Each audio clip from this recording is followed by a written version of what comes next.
Yeah. Yeah. In your house with O'Con. Hey, O'Con in your house. Hollywood in your house. Hypocrisy's head in the clouds. Curating all kind of loud. Wrestling in front of the crowds. Paragon's holding it down. Anybody can get it. Josh Joseph standing on his decisions. He is the voice. There is no choice. We as them boys in your house making wrestling noise. Moving fast just like cruiserweight action. In your house is the perfect distraction. Rumpus in your ears when you in traction. Get this work with some wrestling action. Smoke.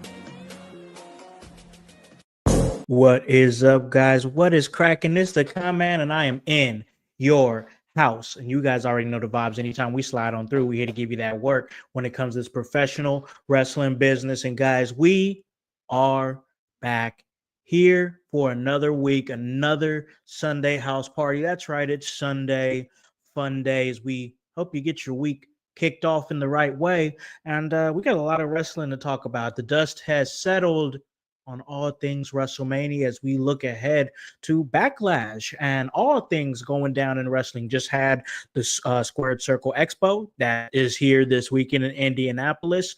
Didn't get a chance to go to that, but saw a lot of great pictures from a lot of colleagues and people that I know and work with in the business. And it seemed like they had a great time. You guys were out there at the Squared Circle Expo. Just hit us up. Let us know how it was. Let us know how the vibe was. And we're going to do that. But what we really got to do, we got to talk about Smackdown, because Smackdown was an absolute vibe. And I was looking forward to it because I knew we were going to get that TLC Tag Team Championship triple threat ladder match, and I knew that they were going to deliver. These are 6 men that had a chip on their shoulder from getting left off the WrestleMania card, which still to this day disgust me. Me and the team have been talking. This seems like it was a constant talk between myself and the team and our panelists that we had for the last 2 weeks. By the way, last 2 weeks, great episodes. But now we got to get back to the core 4, and we got to talk about Smackdown. And usually when I talk about Smackdown, I talk to a man who covers all things Smackdown. He hangs out in his room. He's the blue-eyed villain himself. We didn't get him last week, but we got him again this week. Grunmeister returns to the Sunday House Party. What's up, man? Yo, what is up? WrestleMania was badass. Very good show. And Smackdown, what can I say? They got us ready for Backlash. Absolutely. And we're going to talk about all that because we're getting set up for Backlash. We're in some topsy-turvy weird world, Grun, where John Cena is a heel and Randy Orton is a face. I know we're on the collision course to Backlash. That's going to be a great match.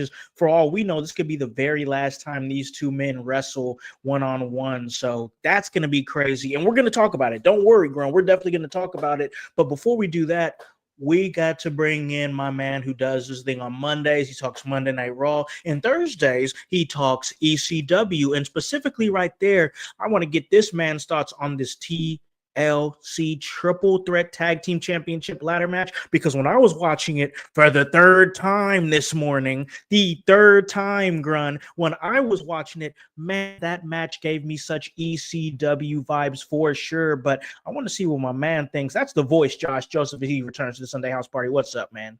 What is up, household? What is up, window lickers? Any Grun's friends out there? Any Chaos Goblins? I'm glad you're here. And well, this is a subject that I am ready to rant and rave about because, oh man, those men, before we get into it, those 6 men proved why they should have been at Mania. Easy,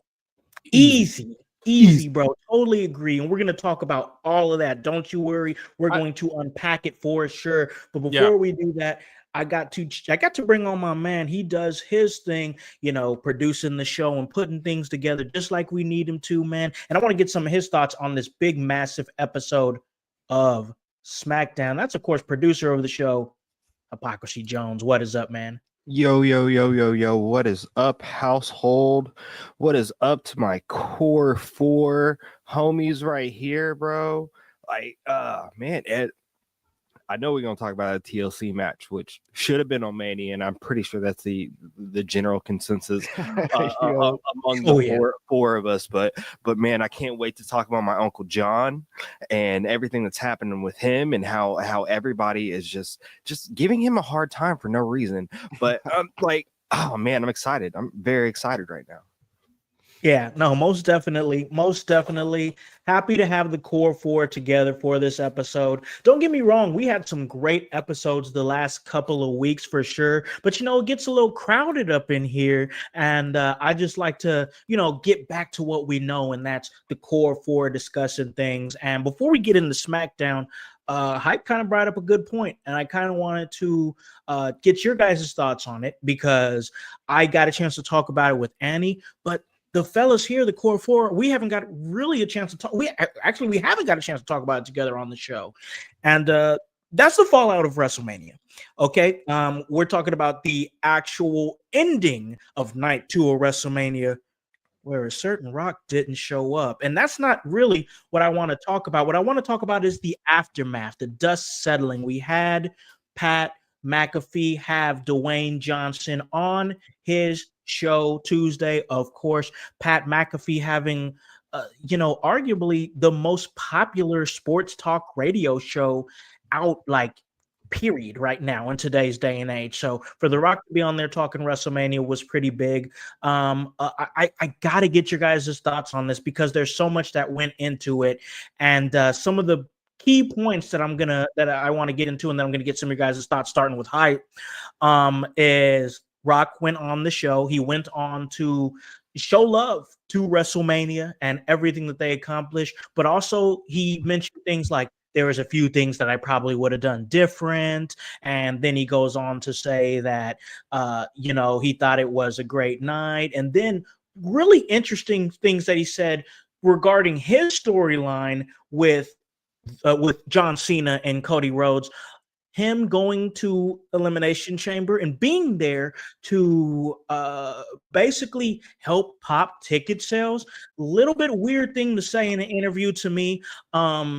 Especially, that's your company, you're backing it. I personally, as much as I like listen to it, and I was like, I feel what you're saying, Rock. Thinking on it, I'm like, man, but do you really want to say that ticket sales weren't popping like that? That seems like a bad PR thing to say, but goes on to say that he was not there because once he wanted to test the waters with Cody Rhodes selling his soul to him and see what people were saying. He basically said he was doing a social experiment to see how people would, reply to it, how they would receive it.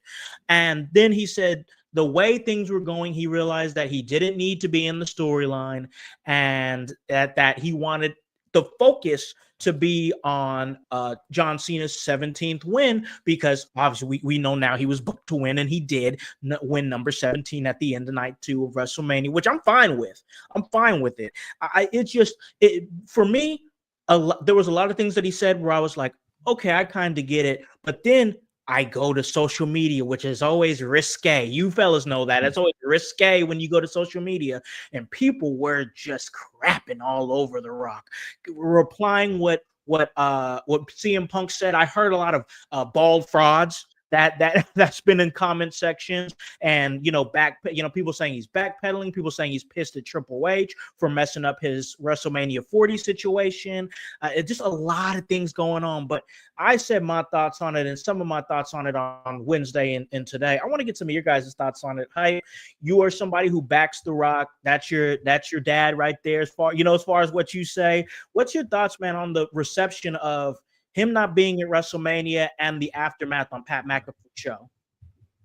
Okay, so I've been going my whole life having to apologize for my dads, and I don't necessarily want to do that on this program, but but here we are, man. Like I listened to the Pat McAfee interview, and I kind of soaked it in it, and I tried to receive it as I tried to receive it as which Dwayne, which Rock are we talking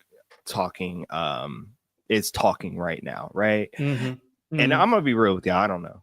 I have no idea. I don't know if it's Dwayne. I don't know if it's the people's champion, Dwayne The Rock Johnson. I don't know if it's the final boss that is talking.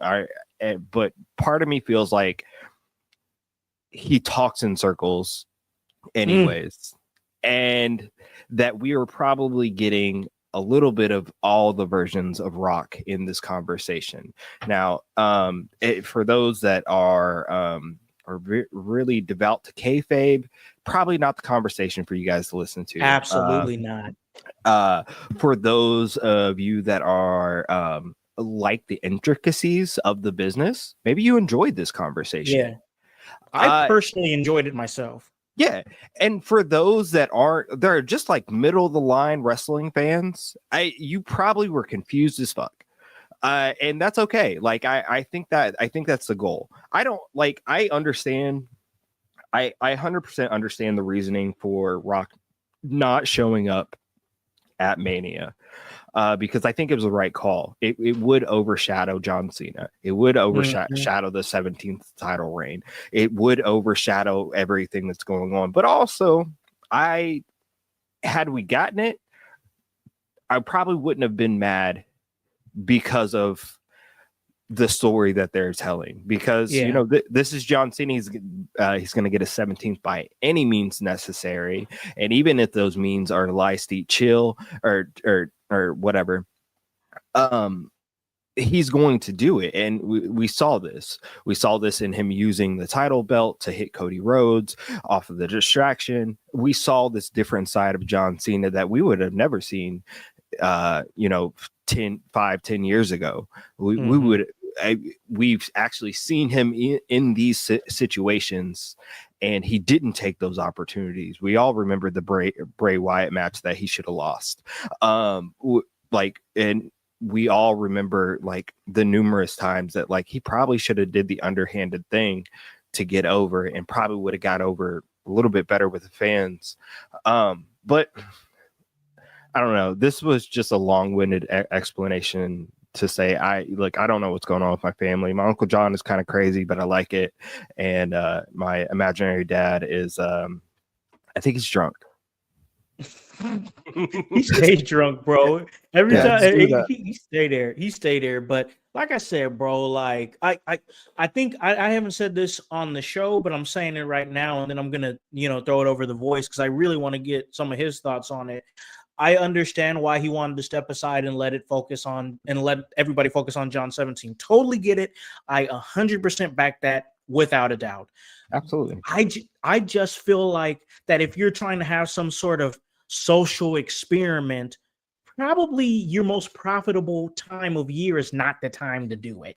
Like if you weren't gonna pop that and do it, then you probably shouldn't even teased it. And with you being a shareholder, one of the majority shareholders right there, you can show up anytime you want to and try to do that. Now, them saying that they brought him on to pop Elimination Chamber tickets, I don't believe that, not in the slightest bit. It's Canada, it's Elimination Chamber, it's the road to WrestleMania. They were buying tickets to that. That sounds like absolute crap to me personally. Like I said, love The Rock, respect him and everything, but that sounds like 100% pure grade A crap to me that tickets were slow. So I don't believe that. But Voice, what were some of your thoughts on this whole scenario with The Rock? Okay, well, I want to start this off with saying the reasons why I love The Rock are because of what I'm going to go against him with. When has The Rock ever been what's best for business?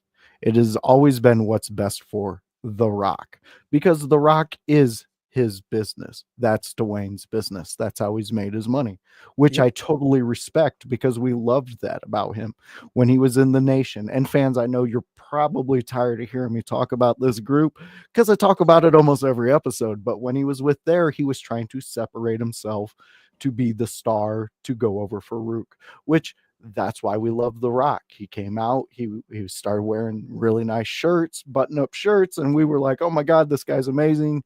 Listen to him on the mic. and then the progression of his career. He's never been what's best for business. I will say though, this storyline, him injecting himself and wanting to take souls and things like that, I love that.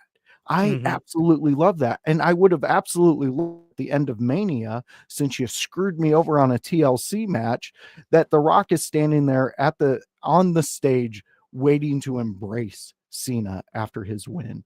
And then he just points to the ring. And when he points to the ring, you know that shit's like his story is going to continue.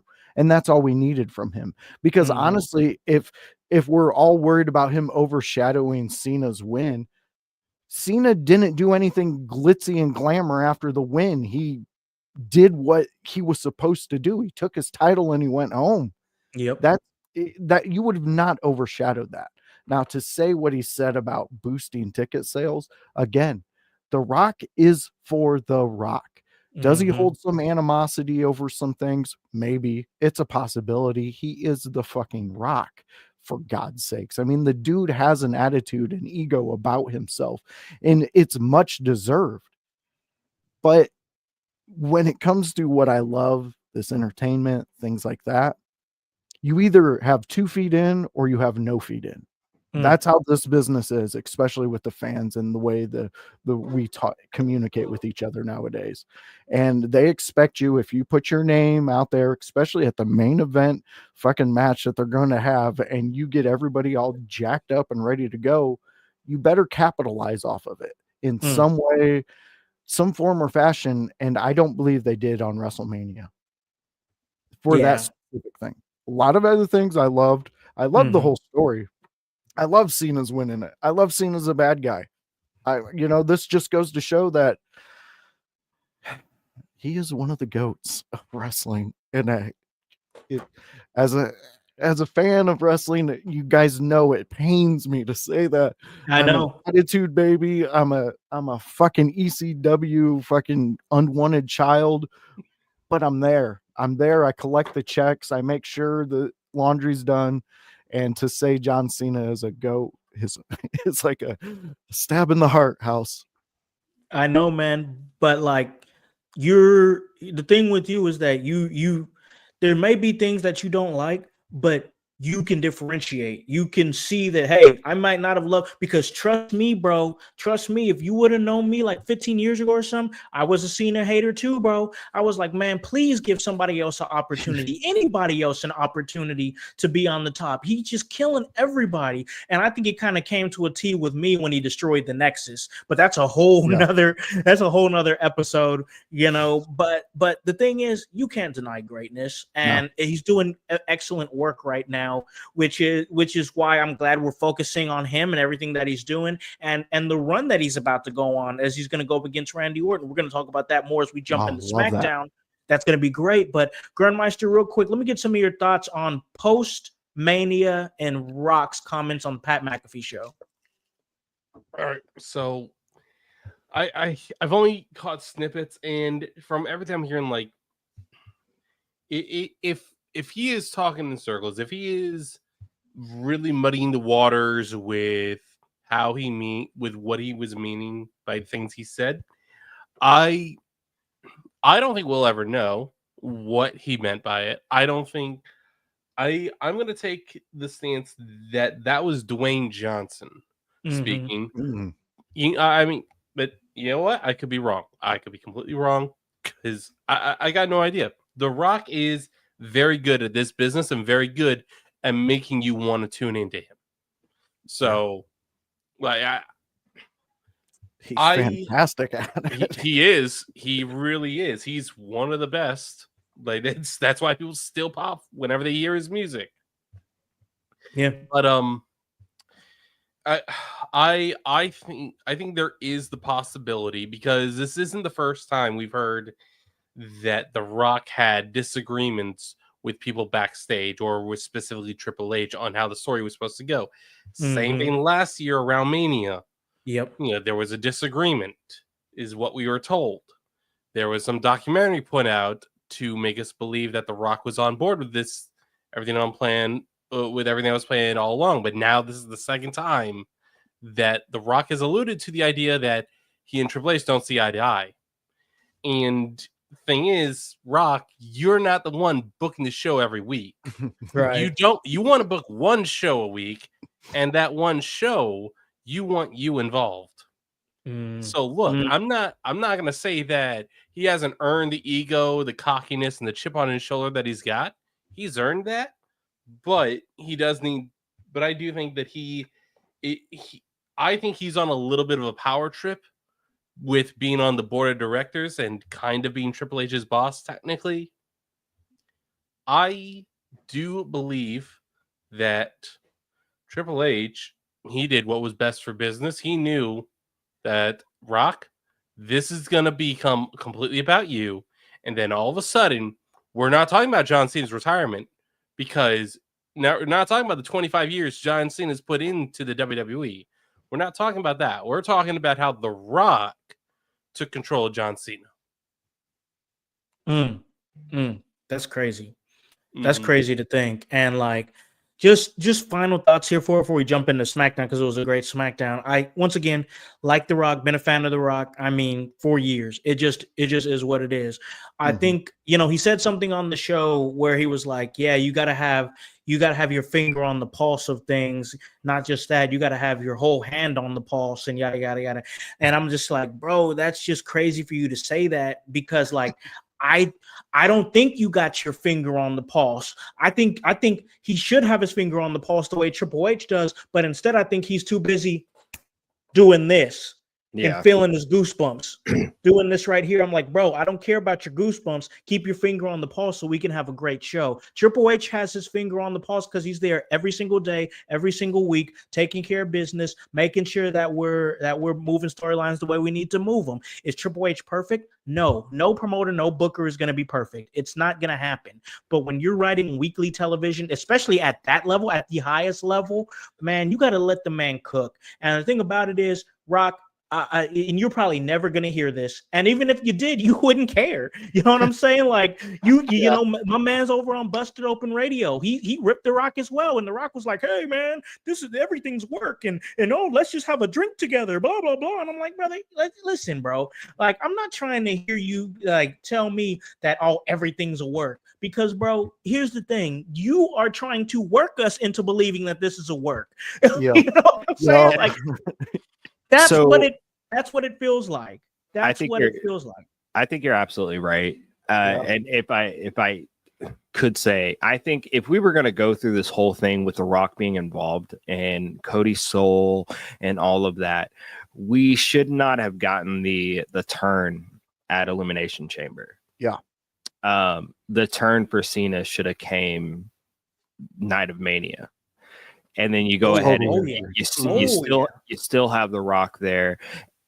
But this is why I kind of believe that maybe ticket sales were a little low for Elimination Chamber, that that it wasn't popping like that. I know there's some political things going on with United States and Canada that may be a contributing factor. Not saying that they are, but maybe he really did get a call from Ariel Emanuel and was like, hey, ticket sales are slow. We got to do something. We got to inject something in there. And this was their go-to idea. All right, why don't we push these plans up? Even if that's the truth, let's just say for a second that's all true. Because personally, I still don't believe it. But let's just say for a second that's the truth, bro. You took a major. I mean, this is like Hogan turning levels. This is in wrestling is a major historical event, and you compromised it for a few more tickets. Come on, bro. Well, like, first off, if that ticket thing was true, why did we not see a drop in ticket prices? They always do that before. They will drop the ticket prices just a little bit. And bro, I've even seen them do like never happened. I've seen them even do like 4 ticket sales, like where you get 4 tickets at a discounted rate if you buy 4 of them. You know what I'm saying? Yeah, I think that they planned it this way. The Rock is working us as always, because he's got to be right now. If he's collecting souls, the tequila salesman who's just happy about life and doing movies isn't going to cut it. We need the Rock that was throwing shit at fans. We need the one that was concussing Mick Foley with a chair right in front of his own children. And when he was told to stop, he did it again. We love that Rock, and that's the asshole we need. I think this is just the Rock being the magnificent motherfucker that he is, and he's just throwing shit out there because he's got to be dirty as fuck. Him and Triple H have a history, and you cannot get this over as a soul taker with, hey guys, buy my tequila, look at my muscles, 5 a.m.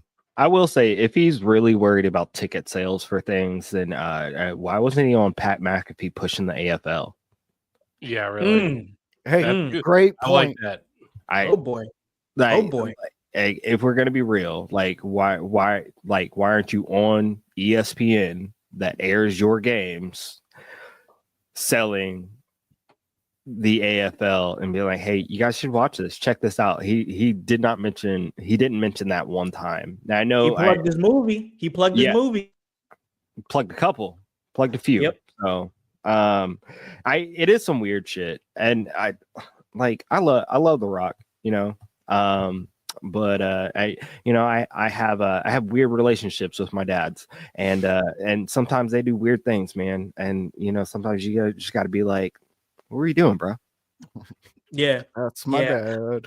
I could most definitely see some people close to Rock in the background, like, man, bro, you moving weird. We got to try to clean this up some kind of way.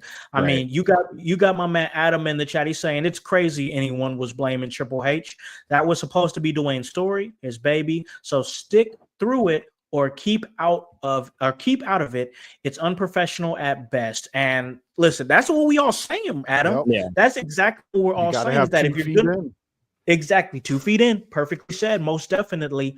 But, you know, we're going to see how this goes. I mean, we got a lot of other things to talk about that's positive, but I wanted to get your guys' thoughts on it, the core four, and see where exactly we're at with that, and everything circling not just The Rock, but also John Cena. And that's exactly what we're going to stay with, because we're going to talk a little Smackdown after WrestleMania. I knew there was going to be a lot of things that went down on this episode. I think we're all in agreement that was going to be it. And we had world heavyweight or undisputed WWE champion John Cena show up on the show, opening the show, which is kind of seems to be his MO. And before he could even say a word, we had Randy Orton come out, and man, they had a dialogue. Cena getting into it with the 6-year-old in the crowd. The 6-year-old's flipping him off. You know, John Cena, it's crazy to see him in this area. Like, he's so like, you guys are toxic, this relationship, this and that, and I'm the real world heavyweight champion. I'm leaving with everything. I think the craziest thing that he said to me is he looked Randy Orton dead in his eye, and he's like, when I leave with this right here, they'll create some sort of other championship, whatever. But the fact of the matter is, 3 generations of your family will be erased when I take this away. And I was like, ooh, damn, that cut deep. Crazy business. I want to talk about that. John Cena has been on another level already in already a short amount of time as his championship reign. Another thing I really want to bring up is the fact that even though he's the champion, even though he's compelling, my man has been on his back at least 4 times in like the last 4 or 5 weeks. Like, he has really been like letting everybody else like get their shit in, but at the same time he's getting his shit in, which is like, that's the business right there. You got to be able to do that. Grun, what's some of your thoughts on John Cena and Randy Orton in this topsy-turvy universe where they switched roles? Man, so just a reminder to everybody, when I was growing up in 2000 or watching WWE from 12 to now, in 2005, I was fully in love with John Cena. Hated Randy Orton. Randy Orton's an asshole. Screw him. All go Cena. Go Cena. I am all Randy Orton this time. Like, it is absolutely crazy that, because we got to say it again. We are in a world right now where John Cena is the asshole and Randy Orton is the hero of the story. Yep. What in the hell? You Did you guys remember how hell froze over when CM Punk returned to WWE at Survivor Series? Mm-hmm. He's, I think that was just level 1.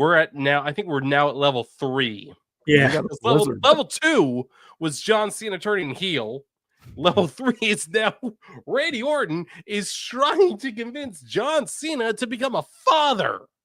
What's going on? Like, what? Oh my god! Get some kids, bro. Randy. This is how you know the apocalypse is coming. Yeah. Probably. But I mean, like, that's all I can say, really. Like, this is crazy. Randy Orton has become the most beloved legend in WWE right now, and John Cena is one of the most hated people in WWE right now. You know, shit got weird after they sacrificed those red calves.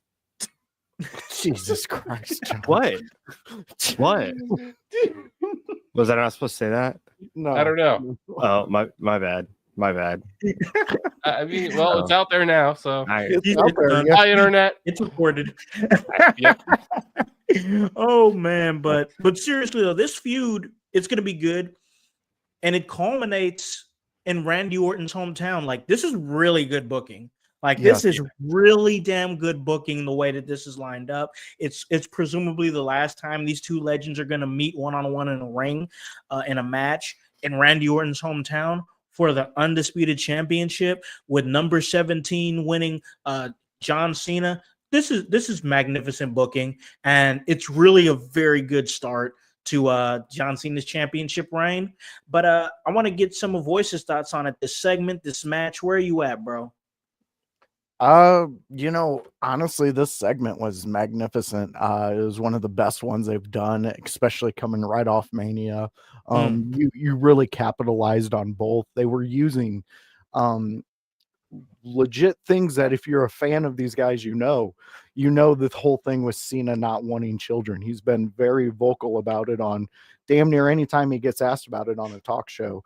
And then for Randy to bring that in, especially when we have this version of Cena, was perfect. And like Jones is talking about apocalyptic type things. If you really want to get into it, the fact that John Cena said what he said about a knife to a gunfight in Texas at this time is insane. Like, that is what like got me to fucking pop. And I was like, oh shit, they're understanding we're back at Attitude Era. This is where we're focusing on. They are going to be hitting on levels, nerves, and things like that most people don't understand was in wrestling. So are you saying you should bring a knife to a fight, or is that a no-go? Well, it depends. I mean, if it's a one-on-one, just bring your fist. Okay. Craig, Yeah. you don't got to bring a gun. You know, I mean, if you're having a gunfight, why not have both? Craig? You win some, you lose some. You lose some, but you live to fight another day. Live to fight another day. I mean, yeah. How about we just tell kids, like, hey, just, you know, don't bring weapons. Yeah. Okay. Let's get back onto John Cena. Yeah. Yes, correct. Yes, Grun, you are 100%. But John Cena is operating on levels that is magnificent right now. I never thought I would say that. I absolutely never wanted to say that. I was the opposite of Randy Orton's always been my hero. I'm glad that the WWE universes get to have him as their hero now. So I'm excited about this. I can't wait for Backlash, perfect PLE to do this match for. Yeah, absolutely. Especially once again, Randy's hometown. It's easy money, bro. I mean, that's easy money. But Hype, I want to get some of your thoughts, man, as far as our what presumably I'm sure is going to be our main event at Backlash. That's going to be great. You got Adam saying he only brings raccoons to a gunfight, and Bryce York saying Cena encouraging gunfighting in Texas was wild, which it was. But Hype, where you at, bro? What's your thoughts? Yeah. You know, this is this topsy-turvy world where Randy Orton's a good guy and John Cena is technically a bad guy, even though I don't think he's a bad guy, man. He's just telling the truth and people don't like that. Sometimes, you know, you got to tell a toxic relationship that it's toxic, man. You got to know this stuff, and either you fix it. And no toxic person wants to hear that. or you move on. Yeah. See. So I don't think John Cena is a bad guy. I just think he's misunderstood in this situation. But loving this, I know this is the perfect time. Backlash is in St. Louis, but there's part of me that wishes this was a little bit later on down the line, because he first of all, Bryce, he only kicked Cody Rhodes in the balls. So and he can take it. He'll be okay. I love that. That's what Bryce determines what a bad guy is. That's his line for bad guy. He'd be kicking people in the balls. He's That's Bad not a good man. That is not cool. It's not cool, but it's Cody Rhodes, and he's probably doing some slimy, sneaky shit that we don't know about yet. Oh, he's moving in the background. He's a dirty politician, bro. I've been saying this for ages. Just waiting for it to come out. But Damn. what? Nothing. You go ahead, bud. He's a dirty politician, bro. But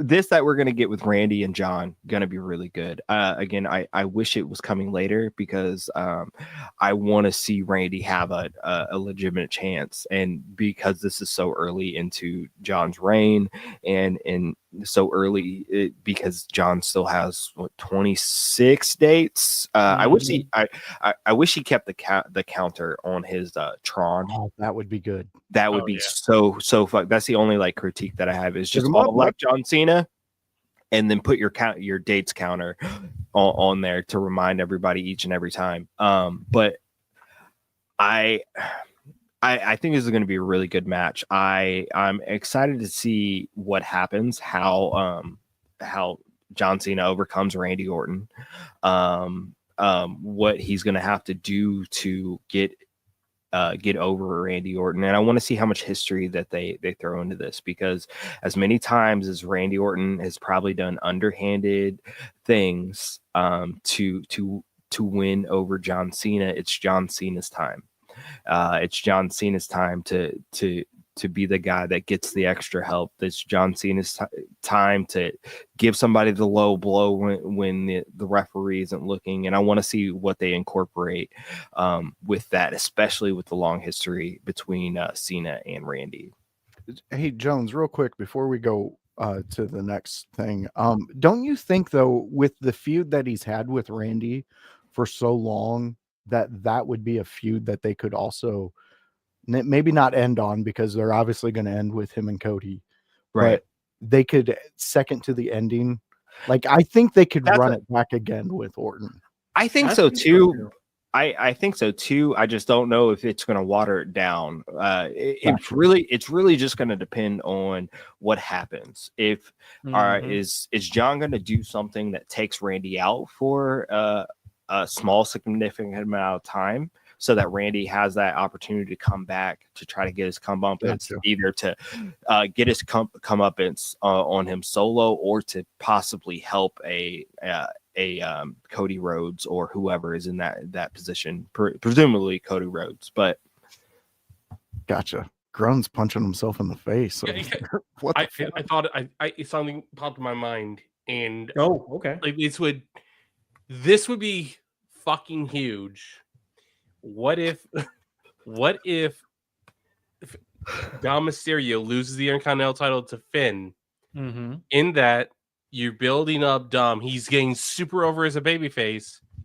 Dom's the one to beat John Cena at the end, and Dominic Mysterio closes out 2025 as the WWE champion. I would love that. That would be absolutely amazing. But if we happen to see Dominic Mysterio versus John Cena is going to take that win and get that Intercontinental Championship that he's never gotten before.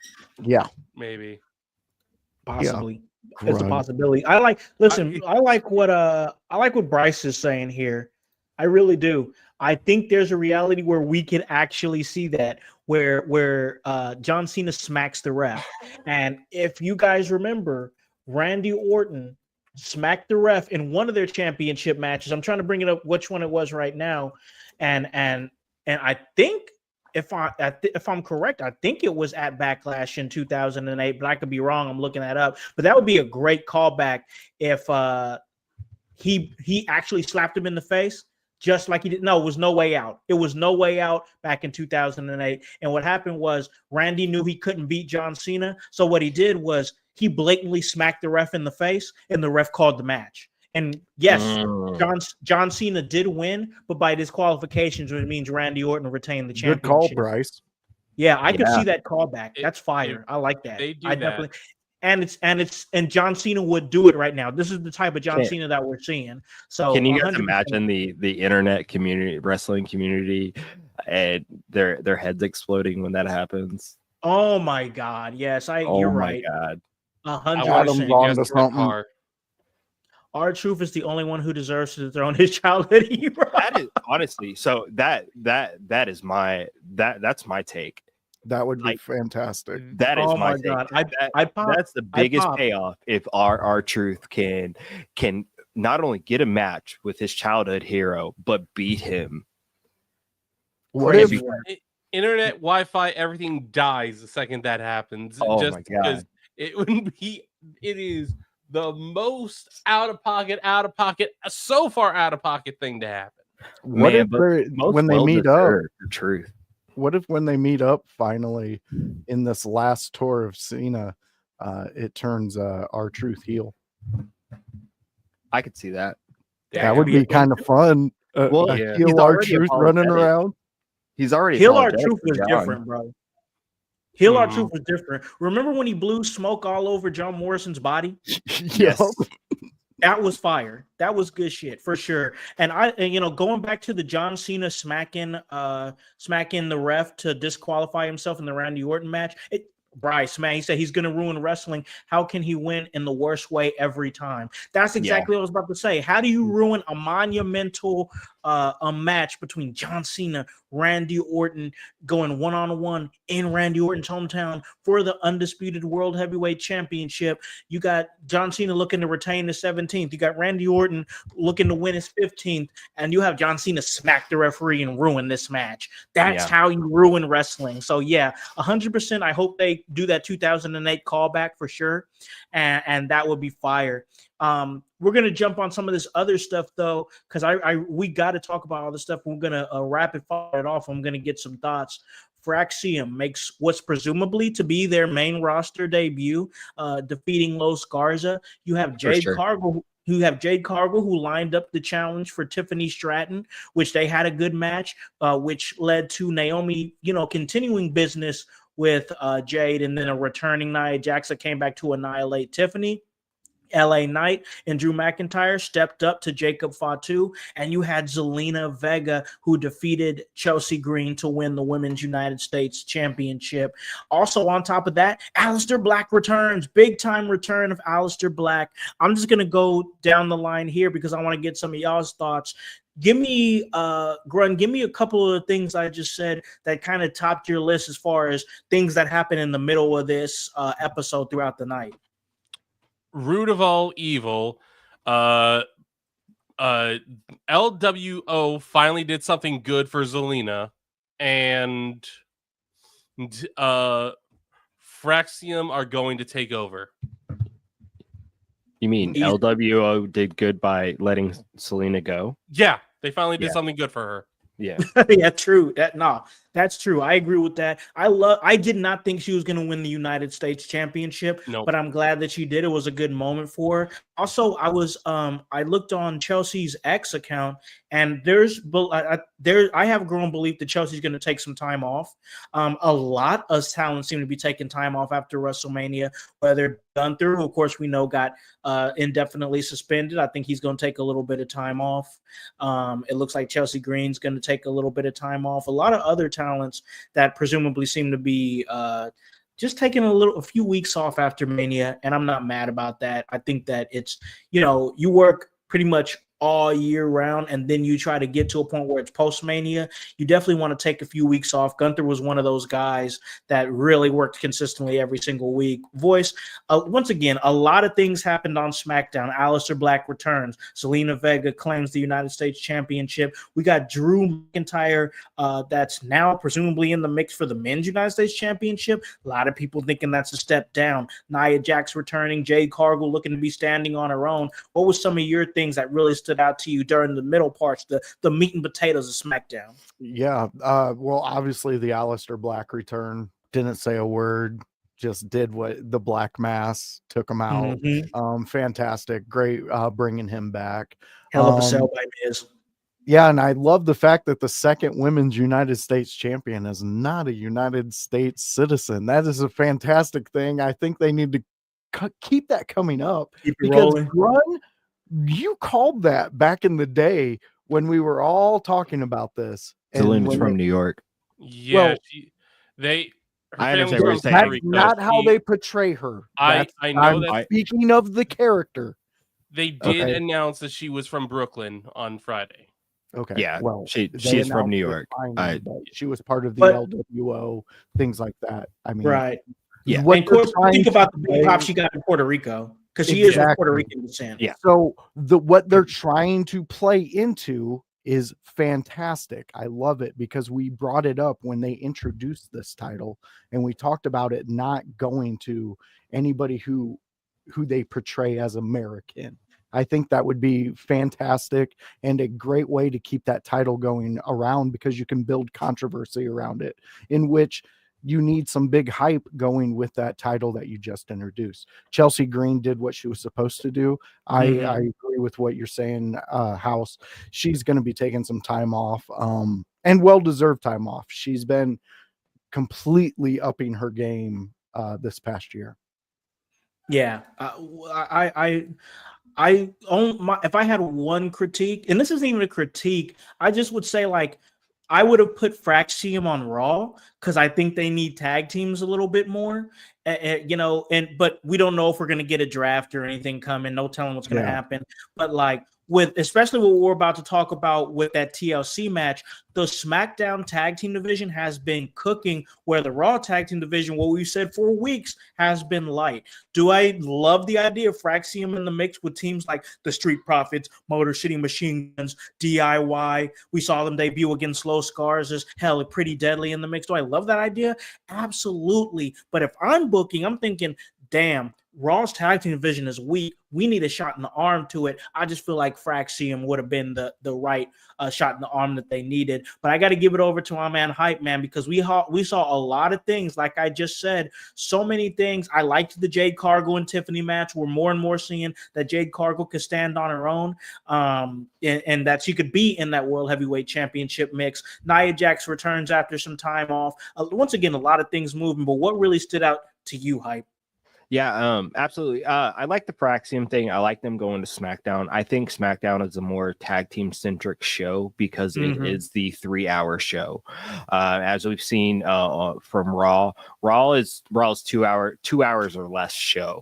And I think it's designed to be that way now. I know there's a lot of backlash on the internet, but fuck the internet nerds. No one fucking cares. I don't like it either. I don't know. I don't mind. I like these breezy Monday Night Raws. I kind of see what they're trying to do. They're trying to put the most star power in the least amount of time that they can.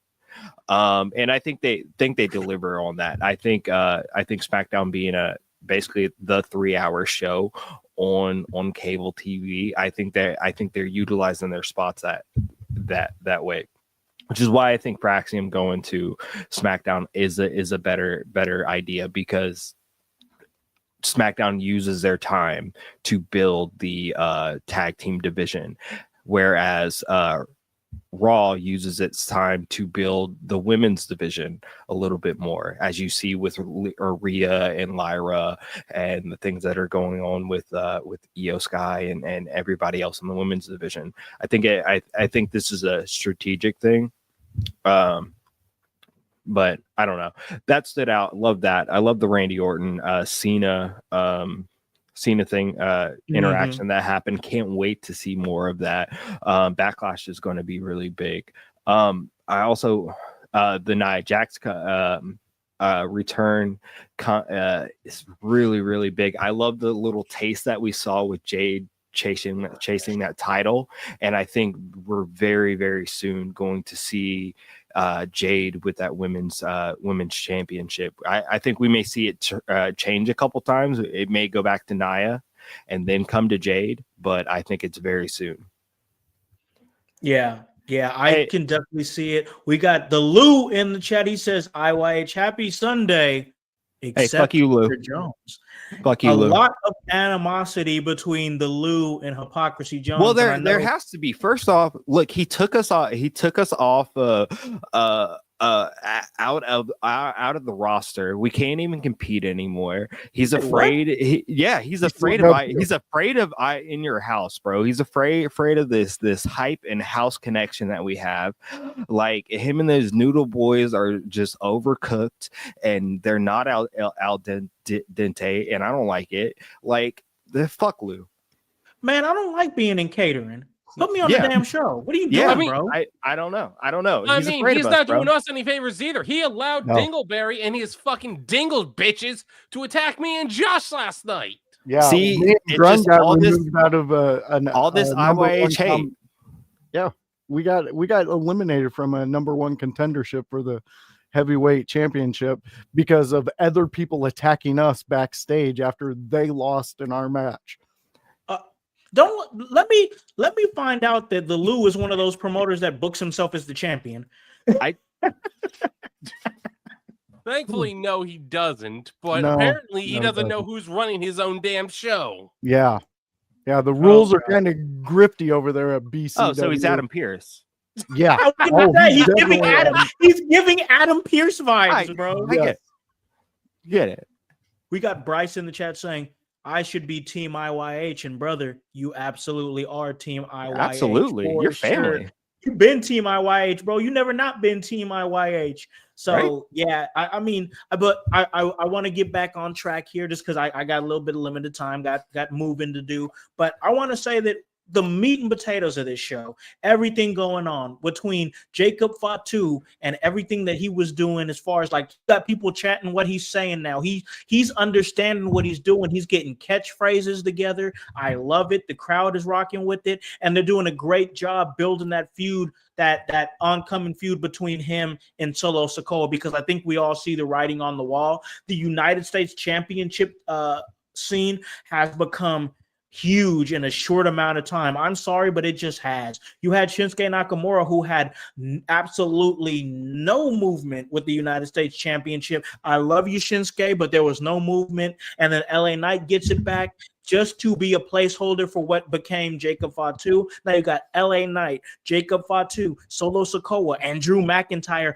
all in the United States Championship mix. To me, that makes the United States Championship feel big. Big. And on top of the fact that Drew McIntyre said, "Oh, John Cena's gone soft. I want to talk to the real champion here on SmackDown. I want to talk to the toughest champion here on SmackDown." I'm like, Drew, you motherfucker, that is how you get the title over and make it feel like the most important damn thing on the show. He made the United States Championship feel like it was the title to have, and that's exactly what you need to do. I don't think it's a step down, because Fatu is so over, and like we've seen this with LA Knight, but this is different. LA Knight did okay with his second title reign. I think his second title reign was better than his first. And the thing and taking off of that version of Shinsuke probably helped, I think. But man, the United States title picture itself, so interesting, because you have Jacob Fatu there, you throw Drew McIntyre in there, maybe even you sprinkle in a Braun Strowman, and this is big heavyweight clashes for a title. I like that. Me too. And I still think there's a reality where Carmelo Hayes finds his way towards that title. I really do. I'm standing on that. It might not be as soon as I said, but I still stand behind the fact that he's going to touch that title eventually. And this United States Championship scene is most definitely heating up. Are we going to talk about that ugly ass chain though? Oh yeah, I'm like, what you?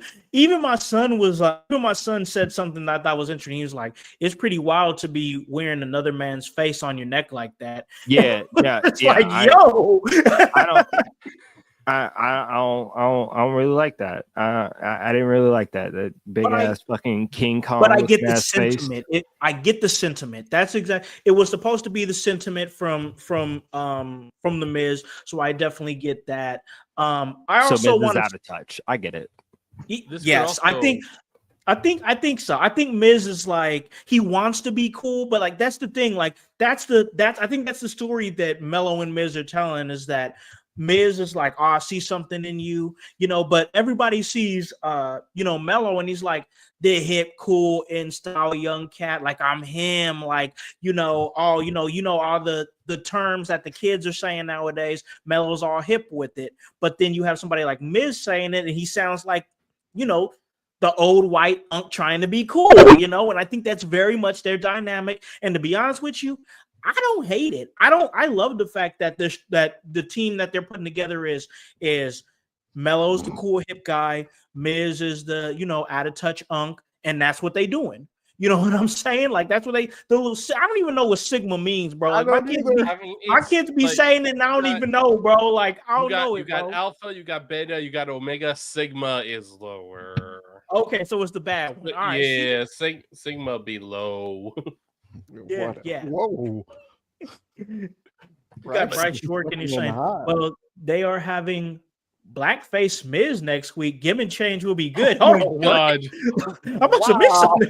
Hey, Glenn, I side-eye was legendary just now. Like, Glenn, Grun's what do you gonna think love about that this? episode, Yeah, huh? you were really big on this topic. No, Yeah.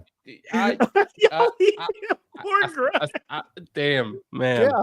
I can't get out of it now. Well, He's like, you stuck okay. in there, bro. yeah, You're I'll stuck see you in guys there. later, or I'll be looking up. Oh man, but I mean, I've been trying to. I do want to say this though. I do want to say this. I have to say this before we move on to that because I know we're gonna get real extended with the triple threat ladder match. I know or TLC match. I know we are.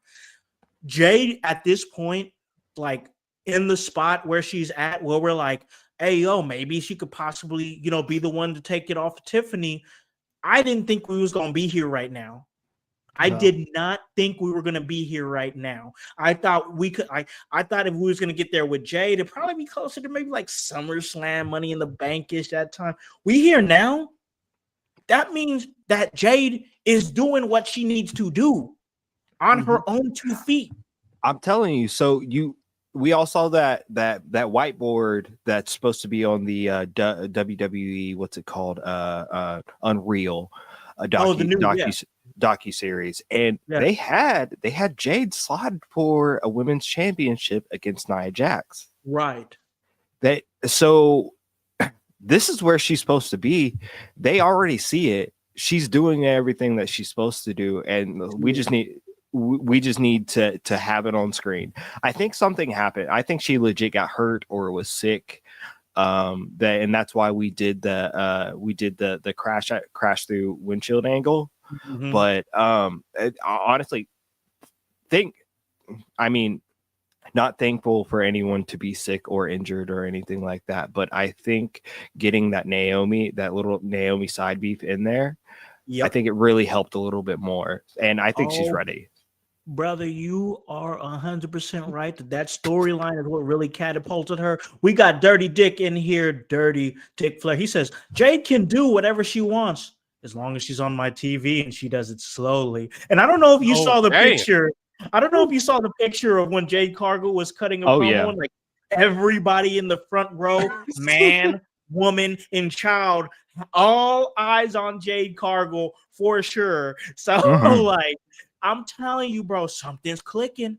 Something is clicking with Jade, and I think we're going to be having this conversation where she's going to be holding that title sooner rather than later. Maybe the vision right now is you have a feud between Tiffany Stratton and Nia Jax. Maybe Nia Jax gets her get back and maybe 1 or 2 shows and gets the title off of Tiffany, and then boom, that's when we jump right into Nia Jax versus Jade Cargill for the women's championship at SummerSlam?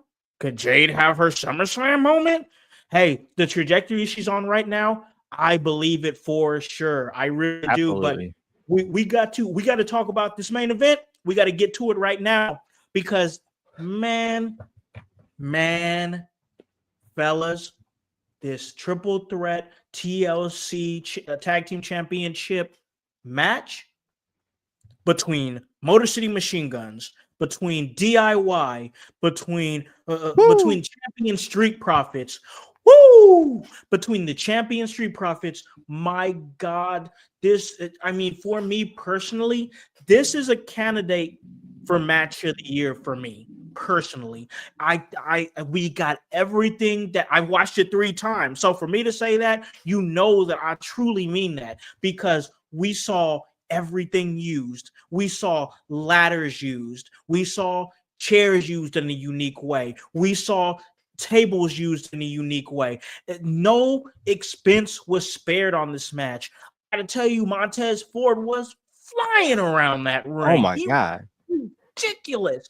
He used a leg. He used an He used amputated a leg. prosthetic leg. Yes. The crowd was up for it. And Oh my God. you can't call stuff like that. You can't call stuff like that. You just got to feel that moment. Montez Ford feels that moment, bro. Absolutely. That's why everybody is saying, oh, Montez Ford needs to be a singles competitor. He needs to be this, he needs to be that. No, he don't. Because when you got a tag team partner like Angelo Dawkins that can do the shit Dawkins does, who I Absolutely. consider to be the modern day D'Lo Brown. He flew. These Yes. two together are crazy, man. And They then are so electric. Yeah. Electric, best tag team in the division. This is where they need to be. They have the championships. The right decision was made because these two need to be in the spot that they in. You got Motor City Machine Guns, a veteran team that most definitely should have been on the WrestleMania card, bro. Absolutely. Quit playing with me. DIY, another situation where these two men know each other inside and out. This match was wild. Everything that we had a chance to see between these two men, spears through tables off the ladder. You know what I mean? You got Montez Ford flying, hitting blockbusters on the out of the ring. People going through tables in any which way, using chairs. Oh, we're going to use the flat part of it. We're going to use the 2 flat parts of the middle of the chair. Now we're about to turn them around. We're about to use the hard parts.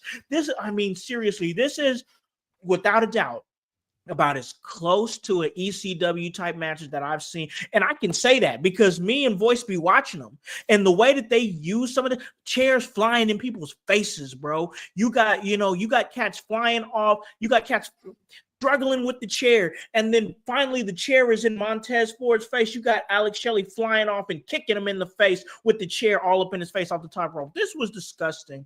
I mean, you don't got to have blood in every single match for it to be that type of match. And I don't think blood was needed in this match. This was brutal. This was insane. The crowd was hot for it. This, once again, the fact that these men did not have a WrestleMania match, criminal because this match was insane. But I think that chip on the shoulder that they have from not being on Mania made this match just that much better. Voice, I want to get your thoughts, bro, because I already know where you at. Me and you come from the same type. We like to see violence. This shit was art. This shit was art in my eyes. Voice, what you think about this triple threat TLC tag team championship match? Yeah, I agree with everything you're saying. I will add to the ECW vibe. Montez Ford to me brings ECW. The way that all these teams reacted, especially I want to give credit to the Machine Guns. When Dawkins flew and speared and Ciampa went through the table off how he was hanging. Their facial expressions was exactly what I loved about ECW. Money. They were not, they sat back and they let that moment shine, and their facial expressions, their reactions added to it.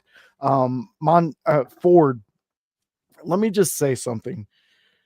You're a genius, because to take a man's amputated leg and use it as a device is beautiful. That is fans used to bring things to ECW shows, And and enjoy they it in the used them. moment. There was a cast iron skillet used one time, and I think they kind of pulled back from that after that moment. But fans still used to bring shit. There's a famous moment where a guy had one that said "Use my sign," and when it was revealed, it was a stop sign. I remember. That was amazing. Like it was, they had it wrapped in actual paper, and then it was fucking fantastic. Anyways, this match was fantastic. This showed why all of these men deserve to be at Mania. They did. And I totally understand what you're saying, Howse, with that their chip on the shoulder that probably added to the greatness that we've seen. But the honor to be at Mania and to do a TLC match in the likes of those before you, the Dudleys, the Hardys, Edge and Christian, all of those guys who are the godfathers of this specific match. That's an honor in itself that would have leveled up all of these competitors to give us something I would say would have been better than what we'd already seen. I don't disagree with you, bro. I don't disagree with you. I'm just trying to rationalize, like maybe they went a little harder because they were pissed off that they weren't on Mania. But and that's probably to it. Yeah, I will 100 with you on there. But I think we would have had a better one if they would have had that honor of taking that match to the next level. I mean, Montez Ford used the middle of the ladder to climb up. Yeah. He climbed up the middle. That was fire. That finish was the super kick he took from Gargano. Nasty.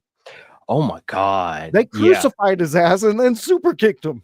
Yeah, that was this match, bro. I mean, we ain't known for ratings here in your house. We don't do like match ratings, like we're not on some Meltzer shit. But if we did, that would be 5 out of 5 stars. Yeah. I don't care, bro. I don't care. Like, and it's rare that I say shit like that. But the anticipation that this match had, the fire that it had behind it, because it's 3 teams that are pissed off that they're not on WrestleMania, that it's a TLC environment. Everybody was calling for it. We was calling for it. We was calling for it for weeks on top of weeks. Hey, this tag team division is cooking. Why don't they have a multi-man match at WrestleMania? We was saying this shit. We was saying, and then they delivered. They beyond delivered. This match was nasty. I enjoyed all elements of the violence from all 3 teams. Nobody didn't bring it. Everybody brought it. Grun, your thoughts on this main event that I think we all agree should have been on Mania? This main event match absolutely displays why internet fans who think they know how to book WrestleMania, they know how to book Smackdown, Raw, you know what? You guys need to shut up, because the fact is, now you can make the argument that New Day, they deserved that opportunity because it's the New Day. They've been very important in the survival of the tag team division over the last 10 years. Sure. So, and I get it. We still hate them. They attack Big E. That's not cool. I thought it was pretty cool. I kind of liked it. Yeah. we like the chaos. So. Yeah, we do. But a bigger thing is that if you didn't have John Cena on the show, what was going to be the biggest draw to SmackDown? Like, not much. So you had John Cena to get them in early, and then you had the TLC main event to keep them at the end. And this was great booking. Nothing overshadowed anything in the show, and the main event sent you home happy. This was booking at its finest, and Montez Ford showed I'm just reiterating what you guys have said. Montez Ford read the crowd, said, "This guy's offering his prosthetic leg. The crowd's calling for it. This match has been insane. You know what? I'm gonna do it." And crowd roars, loves it. The fan is happy that he can say, "Hey, they used my prosthetic leg on TV." Exactly. Dude, he said, "Let's get weird," and they got weird. There it is right there. There it is right there, that you are man enough. You have the cojones enough to take that chance, to take that opportunity to go out there, take somebody's offering you their leg. Oh, I don't care if anybody's going to get mad about it on the internet or if management's going to get mad about it. I'm feeling the moment. I'm taking that leg and I'm whooping Tommaso Ciampa's ass with it. That's how you take something that might have possibly could have been 9 out of 10 stars, 4 out of 5 stars, and you add that other star to it because nobody told you to do that, bro. Nobody told you to take that moment. That's Absolutely. What is it? 5 minutes? Yeah. 5 minutes? Lou. 5 minutes. If wrestling is fake, then explain that. That's right, Lou. Exactly. That is right. Hype, you're somebody who loves chaos. We know what it is.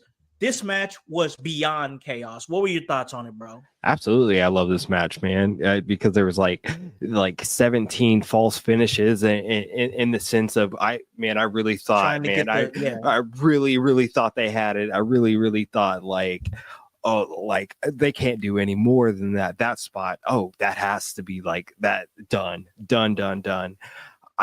Everything about that match was so good. I'm still going to be sad always sad that was not made the Mania match, but man, good for them for taking that chip on their shoulder and turning it into like probably that has to be candidate for match of the year, right? Like just very early. Has to. Yes. I know we still got some time left. We ain't even halfway through the year yet, y'all. We ain't even should have hit prosthetic chin. Could you imagine if you would have just jacked it up like a super kick? If Montez actually did that, holy shit. We got some real sickos in the chat. Yeah, wow. And we love you. Please. We love y'all, bro. We love y'all for real. We got some sickos in the chat, bro. But listen, that match was I've watched it 3 times. And this is I said ECW. I for sure. ECW vibes. This is only a match you'd be able to have on like WWE 2K25 or some shit. This was brought to life, bro. And like no expense was spared. People flying through tables, flying through ladders, getting smacked with chairs, getting the silencer on the chair, just everything that's going down. Like, and once again, like, for me, Montez Ford was crazy, but Angelo Dawkins had his spots. So like everybody wants to say Montez Ford, blah blah blah. And yes, is Montez Ford great? Yes. It was praising him for taking a prosthetic leg. That spear, bro. Come on, spear from the top of the ladder while Ciampa was hanging. Oh my god, man! And so they did everything. Listen, they did everything that the Edge, Hardys, and Dudleys did, and they put a little bit more on it. Oh my god, yeah. So I love that. The way that Dawkins waited, was calculated with the way he was waiting for Tommaso Ciampa to spin around so he can spear him. Like, he waiting for the right moment. He's waiting for the right moment. He waiting for him to spin around, and the moment he was right there in the spot, that's when the timing was. I'm telling you, this match for me was one of the best of the year. We haven't seen the TLC triple threat tag team match in 5 years. And man, I got to tell you, I don't know if we might have to wait another 5 years to see one that's going to top one like that, because that was fire, bro. And like, this was the perfect culmination. And once again, I agree with I've been bitching and complaining for a couple weeks that we wasn't getting these men on WrestleMania. But if we wasn't going to get them on WrestleMania, they found the right spot for them for sure, because they couldn't do nothing else besides main event with that match on this SmackDown. You couldn't do nothing else. It was the right spot. Like Grun said, send them home happy. I think the right tag team won. And man, it's just, where do you go from here now? Because this tag team division is cooking. Hey, let's go. Let's do it. You got to hit it at a PLE. Let's get it. I'm down for it, man. So wait. We got to amplify it if it's at a PLE, right? And if we're going to rematch it. So then we go triple threat Hell in a Cell. Oh, no, you could do that. You could add another historic team to this. Yeah. Who are still going and did they drop the titles in TNA? No, I don't think they've dropped the titles yet. So you add the Hardys. I mean, that'd be fucking crazy. Just for historic value, you let all those 3 teams do what they want. Hardys can do what they can in that style of match. but you let the other team shine. Yeah. I want to see, I don't know, Dawkins hanging from the cell, climbing it, and then dropping down on someone, putting them through maybe 2 tables.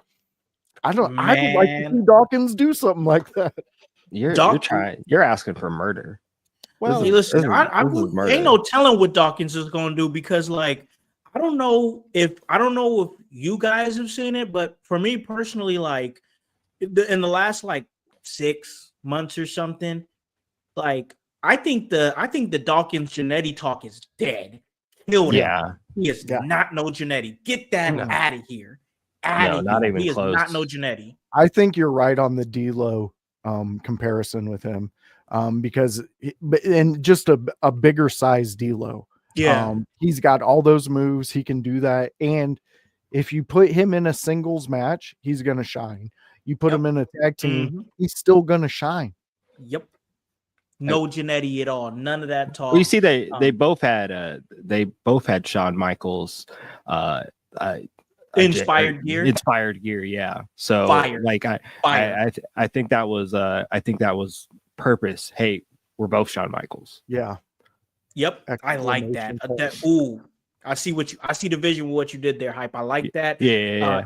It was perfect, because they was doing their thing in Texas, where Sean is from, and I like that double entendre as far as the meaning behind it, because there ain't no Janetti. We both Shawn Michaels, bro. Yeah. I like it. I love it. This show was great. It was awesome. But this show was great too. Always glad to come together and podcast with the homies. But we got to slide out of here, specifically me, y'all, because I got stuff to do. But I got to throw it to my fellas here real quick. Give them a chance to let you know where you can find anything they doing at. We're gonna start it with Grunmeister. He hangs out with his room. What you got going on, bro? You can catch me on Fridays at twitch.tv/Grunmeister, where I will give you my SmackDown preview review every single week. I'll let you know what's going on in SmackDown and my thoughts on everything going on in WWE. Yes, sir. And we appreciate all you do, man. You're a grinder, bro. And I just appreciate you, bro. Really do. I appreciate all y'all. Voice, where can they catch you and everything that you doing? The Educator of Extreme, where you at, bro? All right. So I've been really working on this to get it down quicker, to get us out quicker. So here we go. On Monday nights, you can catch me, the Grunmeister, and Kevin Calloway, where we create a little chaos, courtesy of Kevin, at the Monday Night Raw preview show with the Window Lickers. We talk about 3 subjects. Usually I bring the first one to the table, say, hey, everybody feast. And then my co-hosts, they take over and they say, this is what you're going to drink. So it's a little Cosby, but you'll enjoy it. So come join us at 7 p.m. every freaking Monday night. So come join us there.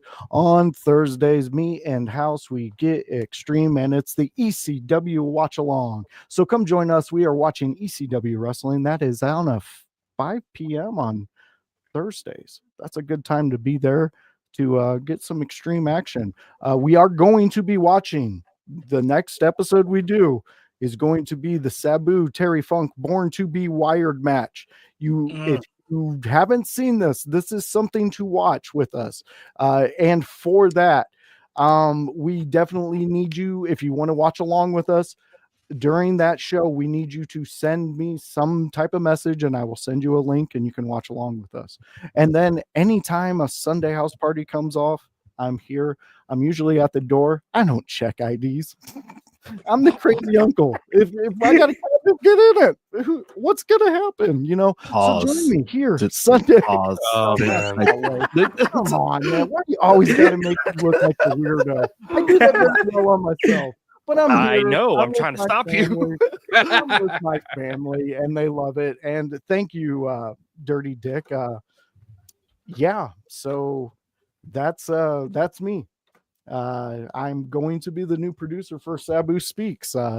Sabu had an epic match, and he had a lot of things he had to cover. So there's been a couple weeks where they've taken off. But once we get back at it, that'll be me. I'll be behind the scenes on Sabu Speaks. You guys hear me talk about ECW all the time, so this is like huge. Like This is Yeah, huge. man. So, And we're all proud of you, bro. We're all proud of you. Absolutely. Once you guys get to, which totally understandable. Sabu had a huge match. We're still, just settling from Mania week and everything that went through with it. But when that episode does come, it's gonna be crazy. I'm gonna be locked in, most definitely ready to see what my man Voice does and how he can help amplify this already potentially great show with Sabu, our guy Sabu. But I got to throw it to my man Hype here, producer of the show, been with me for a long time. Where can I catch everything that you're doing, bro? Well, like you said, man, my name's Hypocrisy Jones. You can just call me Hype or whatever. But you can find me right here on Sunday House Party. Mostly every week. If I ain't got something else going on family wise or some other stuff. But beyond that, I don't look for me or weirdos or whatever. I guess I have a Facebook page or something. It's Hypocrisy Jones. But we'll see you more next time you come to the house party. Most definitely. We got some stuff going on Tuesdays that we're going to be at once a month on Tuesdays. We're going to be jumping in and talking things. Yeah, all things wrestling. That's going to be great. We'll get you more information on that. Yeah, for sure. Your smoke sense? Yeah. We can plug that real quick. We're upcoming. We're going to be doing like a monthly smoke sesh. Con and I and anybody else that wants to join or that can join. And then what we're going to be doing is just kind of recapping the month over like in like a snapshot, like look at, hey, this is what we really liked. This is what we see going forward. It's just a more bite-sized chunk of what we do here on the house party, but we just kind of take a more in-depth look on a couple things, and me and my homie, we just smoke together. Yes, sir. Gonna be a fun time. Excited for that. Easy to digest for everybody. I think that's gonna be a whole lot of fun. You guys know where I'm gonna be at. Right here doing my thing in your house, taking care of business, taking care of myself as I should be. And I just appreciate all y'all, man, with everything I've had. I'm not going to go too much in depth, but with everything I've personally had going on the last week, I appreciate my team jumping in, staying motivated, wanting to make everything great. It's appreciated. It's much love to all y'all. And of course, all you guys out there in the household who keep tuning in with us. So you guys, no matter what, we're putting in that work. And it's HOWSC because the W does stand for work. So for the Voice, Josh Joseph, for Hypocrisy Jones, for the Grunmeister, and the whole team here at In Your House, I'm Alakan, the Concept House, here to remind you to tell a friend, to tell a friend, to tell a friend to hop on this bandwagon, get on or get gone, because the household, well, we're still going mighty strong. You guys have a great day and a great rest of your week. Peace. Yeah. In your house with O'Con. Hey, O'Con in your house. Hollywood in your house. Hypocrisy's head in the clouds. Curating all kind of loud. Wrestling in front of the crowds.